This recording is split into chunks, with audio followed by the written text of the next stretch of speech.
ஒருநாள் ஒரு பழக்காரி நந்தகோபரின் வாயிலுக்கு வந்தாள்.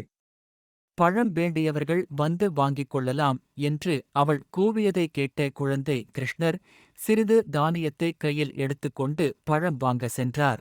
அக்காலத்தில் கொடுக்கல் வாங்கல் பண்டமாற்று முறையில் நடைபெற்றது. அவரின் தாய் தந்தையர் அவ்வாறு பண்டமாற்றம் செய்ததை கவனித்திருந்து அவரும் அப்படியே செய்ய முற்பட்டார். ஆனால் அவரின் கைகள் மிகவும் சிறியவையாக இருந்ததால் தானியங்கள் கீழே சிதறின. இதைக் கண்ட பழக்காரி குழந்தை கிருஷ்ணரின் அபார அழகில் மனதை பறிகொடுத்து அவர் கையிலிருந்த தானியத்தின் அளவைப் பற்றி கவலைப்படாமல் பழங்களை கை நிறைய குழந்தை கிருஷ்ணருக்கு கொடுத்தாள்.